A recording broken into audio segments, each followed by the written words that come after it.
번째, 사람들과 화목하되 편당을 짓지는 않는다. 논어 위령공에 이런 말이 있다. 군자는 사람들과 화목하되 편당을 짓지 않는다.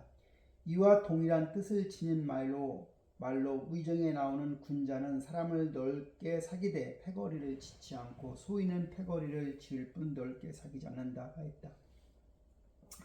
전통적인 육아 사상은 개인의 이익이나 소집단의 이익에 기초한 인간관계를 강하게 반대한다.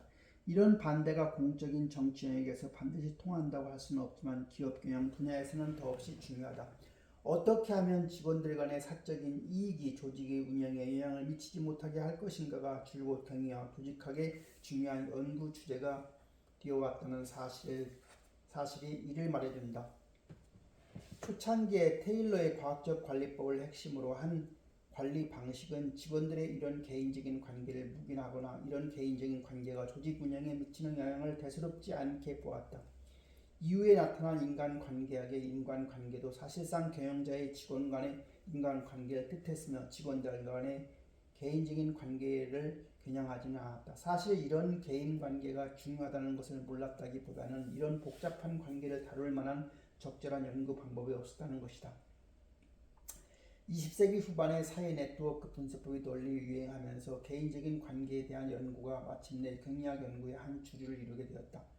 먼저 설문조사를 통해서 직원들 간의 네트워크를 도표한 후에 직원 혹은 부서 전체 회사 내 각종 네트워크 지표를 도출한다. 그리고 이 지표들과 직원, 부서, 회사의 각종 행위와 실적 사이의 논리적인 연관 관계를 조사한다. 이 논리 관계를 분석함으로써 원하는 결과를 적극적으로 추구하고 원하지 않는 결과를 피할 수 있는 관리 수단을 찾아낸다.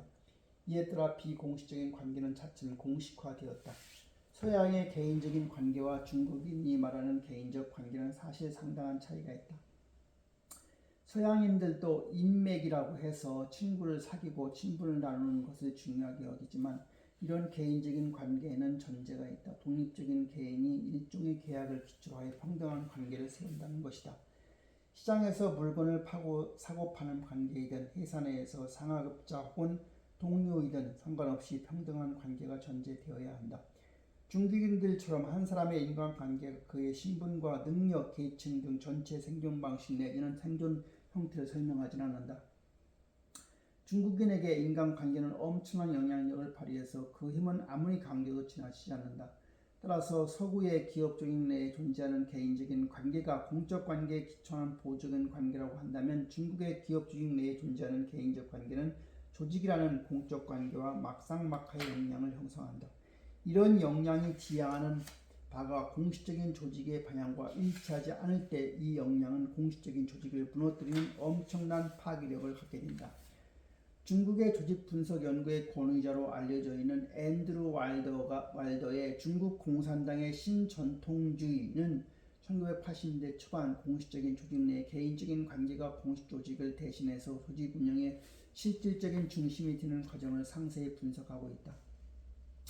그는 공식 조직과 비공식 조직이 아무 구분 없이 혼재되어 있는 상황에 대해 예리하게 분석했다. 예를 들어 적극 분자들은 조직에 가까이 구호에 적극적인 영향을 미치는데 이들은 자발적으로 시간을 들여 회의장을 꾸미고 선전 활동을 하며 각종 정치 활동을 행한다. 이들은 표면적으로 진보를 표방한 것 같지만 그 실체를 들여다보면 그렇지는 않다. 적극 분자가 자발적으로 상급자에게 개인적인 충성을 표시하고 상급자가 이를 인정하면 이들의 충성은 안정적인 보호자와 피보호자의 관계를 형성한다. 그리고 이런 관계는 적극 분자에게 물질적인 이익과 비물질적인 이익을 가져다 준다. 시간이 흐를수록 조직 내에 만연한 이런 비공식적인 관계는 기생 독보석처럼 차츰 공식 조직이라는 거목을 고사시킨다. 기업 경영에서는 개인의 이익을 대변하는 소집단 혹은 파당이 환영받지 못하지만 공적인 정치 영역에서는 이런 당파의 역할이 중요하다. 원인은 아주 간단하다. 정치적 당파의 목적은 대표가 되는 것이다. 많은 사람들의 이익을 대표함으로써 대표권을 통해 국가 계획과 민생을 관리할 수 있는 권력을 얻기 때문이다. 당연히 현대적인 의미의 비개인적이고 추상적인 원칙을 핵심으로 하는 정당은 중국에서 수천 년간 이어진 봉건 왕조의 당과는 본질적으로 다른 개념이다. 군자는 사람을 사기되 파당을 짓지 않는다는 공자의 가르침에도 불구하고 조정 내에서 파당을 이루는 행위는 중국 역사에서 심각한 정치적 폐악이 되어왔다. 동안시대의 당고의 화, 당나라 때 발생한 우리의 당쟁, 북송 때의 변법파와 보수파 간에 벌어진 지루하고 지렛던 당파 싸움, 명나라 때의 환관 조직의 엄당과 관료들의 조직인 독림당 간에 벌어진 유혈 당쟁, 청나라 때의 양무파와 청류파 간의 대립이 모두 그랬다. 송대의 구양수, 소식, 사마강 등이 붕당론이라는 글에서 소인은 이득을 쫓아 당을 짓고 군자는 도리를 쫓아 당을 짓는다고 하여 자신들의 당을 변호했지만 중국인들의 당파에 대한 전통적 관점을 완전히 바꿔놓지는 못했다. 여러 왕조의 당쟁을 비교해보면 두 가지 다른 당쟁 형태가 드러난다. 하나는 사대부 내부의 정견 불일치 및 이해관계로 인한 분열이다. 당대 우리의 당쟁, 북송의 변법운동, 청대 양모파와 청류파의 정쟁이 모두 여기에 속한다. 파당 행위를 금기시했기 때문에 사대부들 간의 정견 불일치는 서양처럼 공식화 내지 제도화하여 건강한 양당제 혹은 다수당제로 발전하지 못했다. 여러 파벌로 나뉘어 그저 상대를 모함하고 거꾸로 들으려고만 했고 이것이 점차 중국인 특유의 내분의 전통이 되었다. 언뜻 보자면 문제의 핵심이 마치 싸움 혹은 다툼에 있는 것 같지만 사실은 그렇지는 않다. 서양인들은 자신 혹은 자신이 속한 집단의 이익을 지키기 위해 오히려 더욱 치열하게 싸웠다. 중국인들의 내분이 가진 진짜 문제는 개인의 이익을 인정하지 않고 이런 모순을 직시하지 않은 채 표면적이고 이름뿐인 화합과 단합을 강압적으로 유지했다는 데 있다. 먼저 개인의 이익을 인정할 때 여러 가지 공식적인 이익 메커니즘들이 공식적으로 작용하고 그럼으로써 문제들을 해결할 수 있는 희망이 보이는 법이다.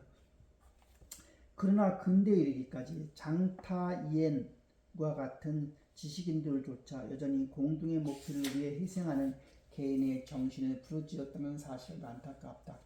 당송청은 중국 역사에서 정치가 비교적 깨끗했던 시대라고 할 수 있다. 안타까운 것은 중국 역사에서 또 다른 형태의 당쟁, 바로 사대부와 환갑들 간의 당쟁이 심했다는 사실이다. 가장 전형적인 예가 동안시대 당고의 화와 당 말기의 남하와 북사의 대립이다. 이 두 당쟁은 모두 참혹하게 그지없었는데 사대부 계층을 와해시켜 왕조의 붕괴를 초래하는 직접적인 원인이 되었다.